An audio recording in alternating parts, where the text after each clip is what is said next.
శోభన్ బాబు చిత్ర విశేషాలు భావమరదళ్ళు మొదటి భాగం. నటభూషణ నటించిన 150వ చిత్రం, 84వ కలర్ చిత్రం భావమరదళ్ళు ఫిబ్రవరి 2, 1984 నాడు విడుదలైనది.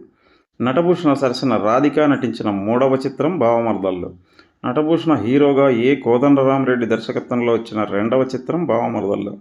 నటభూషణ సరసన సుహాసిని నటించిన తొలి చిత్రం భావమరదళ్ళు. నటభూషణ అభిమాని ఎం నరసింహారావు రాశి మూవీస్ పతాకంపై నిర్మించిన తొలి చిత్రం భావమరదళ్ళు.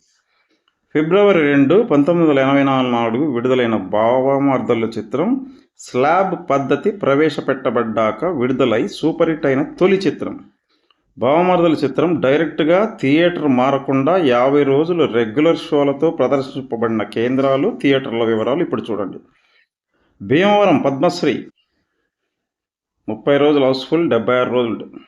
శ్రీకాకుళం ఆంజనేయ 72 రోజులు. విజయనగరం శ్రీకృష్ణ 63 రోజులు. తాడేపల్లిగూడెం రేలంగి చిత్రమందిర్ 63 రోజులు. ఏలూరు బాలాజీ ఏసీ 58 రోజులు.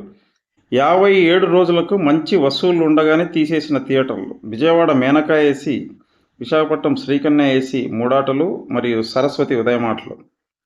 2 థియేటర్లు 50 రోజులు అన్న తొలి చిత్రం భావమరదళ్ళు విశాఖపట్నం సిటీలో.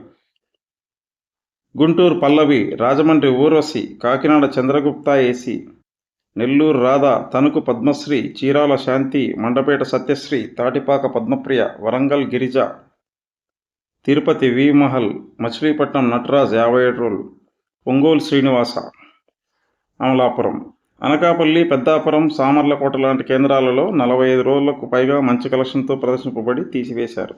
భావమరదళ్ళు చిత్రం 18 కేంద్రాలలో షిఫ్ట్ మీద 100 రోజులు ప్రదర్శింపబడినాయి.